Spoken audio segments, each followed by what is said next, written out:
Alors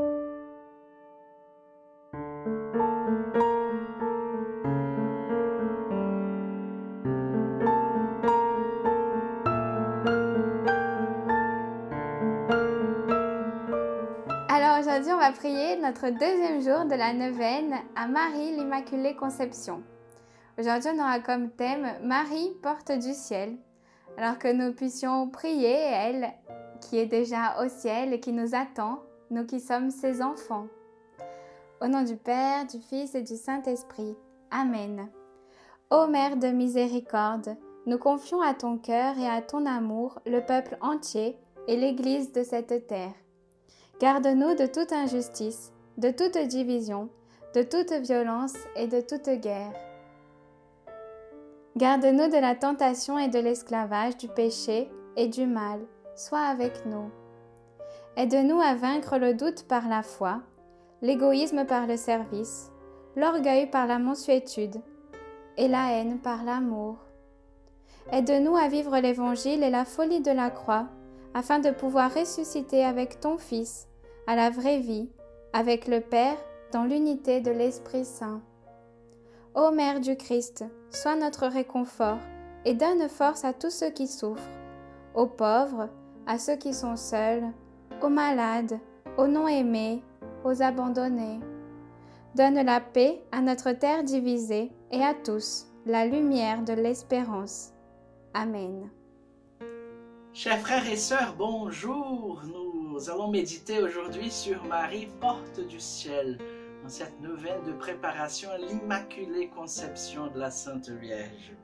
La communauté Shalom, elle vénère, c'est un des titres que la communauté Shalom utilise pour vénérer la très sainte Vierge Marie. Marie, porte du ciel. Le Père Daniel Ange a offert une icône de Marie porte du ciel à un de nos frères de communauté en 1994.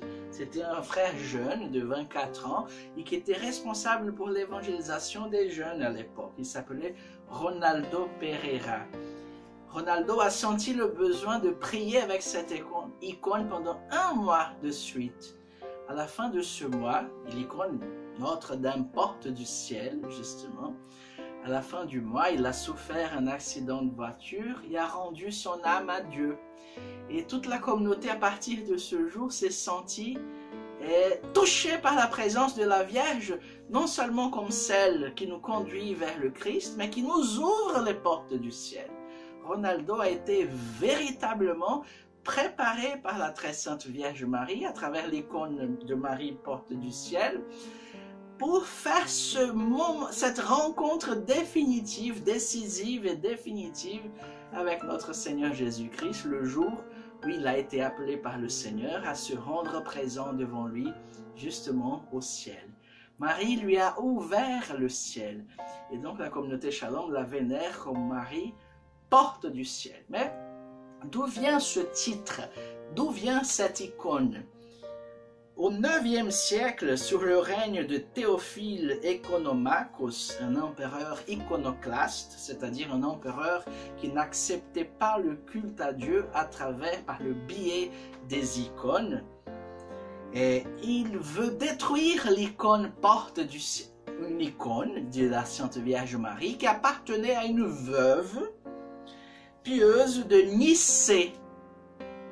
Elle l'a vénérait dans sa chapelle privée. Lorsque les gens de l'empereur vinrent chez elle chercher les icônes, un soldat transperça de sa lance l'icône sur la joue de la Vierge. Et un miracle s'est produit. Du sang a été versé justement sur le bois où il était marqué l'image de la Vierge Marie. Alors, impressionné par cet événement, le soldat ne s'est pas converti, mais il a laissé la veuve rester une nuit de plus avec son icône pour la vénérer. Et qu'est-ce qu'elle a fait alors? En voyant la sacralité de cet objet et qu'il était justement une source de miracles et de transformation de vie, elle a voulu préserver l'icône. Elle ne pouvait pas rester ni la cacher parce que l'empereur avait envoyé tous ses soldats sur la ville de Nicée pour afin de casser, de brûler toutes les icônes. Alors, la veuve confia l'icône à son fils qui la jeta à la mer après une prière fervente. Seigneur, sauve cette icône, qu'elle arrive, que la mer la conduise jusqu'à un endroit où elle pourra être vénérée, parce qu'ici, malheureusement, l'empereur ne nous le permet pas. Alors l'icône flotta à la surface des flots, et le fils de la veuve devint moine au mont Athos, à Iviron, le monastère des Géorgiens et des Ibères. Un soir plus tard, un phénomène laissa perplexe les moines de l'Athos, où était allé le fils de cette veuve. Une colonne de feu était debout sur la mer et montait jusqu'au ciel. Au bout de plusieurs jours où ce phénomène se répéta, cette colonne de feu qui montait de la mer jusqu'au ciel, ils virent l'icône flotter sur la mer et la portèrent dans l'église de leur monastère d'Iviron, où elle vint une nuit se poser miraculeusement au-dessus de la porte du monastère. Dans un rêve, la Sainte Vierge dit aux frères qui l'avaient cherchée en marchant sur la mer que c'était le lieu qu'elle avait choisi afin de protéger les moines, parce qu'on croyait que c'était les moines qui allaient protéger l'icône, n'est-ce pas? Mais chaque fois que le Seigneur veut entrer dans notre vie, c'est pas pour que nous le protégions. Comme disait le pape François, Dieu n'a pas besoin d'être protégé. Et s'il vient dans notre vie, c'est pour nous protéger à nous.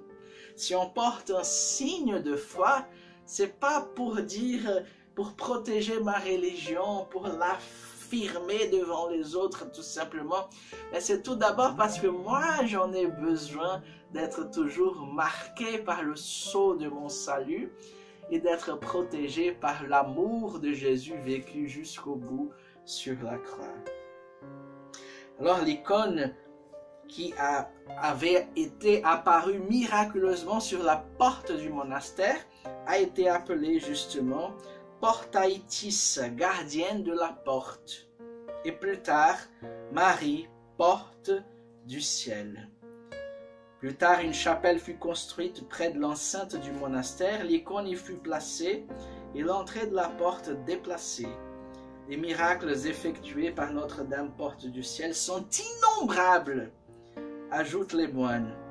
Le 15 août, le jour de l'Assomption de la Vierge au ciel, le jour où elle-même entre au ciel, et toute la semaine après le 15 août, se déroule une procession au mont Athos en Grèce en son honneur, et l'icône est vénérée lors d'une liturgie dans la chapelle de la rive.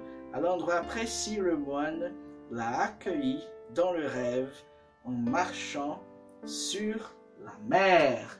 Ensuite, cette icône a été popularisée au XXe siècle et il y a quelques-unes de ces copies d'icônes qui ont été écrites. On dit que l'icône n'est pas peinte mais écrite parce qu'elle signifie une des dimensions de la parole de Dieu chaque fois. Quelques copies de cette icône ont commencé à déverser de l'huile parfumée, spécialement en présence des grands pécheurs que Dieu voulait convertir. Et que le Seigneur nous donne alors la grâce, en célébrant Notre-Dame, en nous préparant pour l'Immaculée Conception, en vénérant l'icône de Marie, porte du ciel, d'être oints par la divine miséricorde et de nous voir ouvertes devant nous par Marie les portes du ciel. Union de prière, mon frère, ma sœur, que Dieu vous bénisse. Shalom.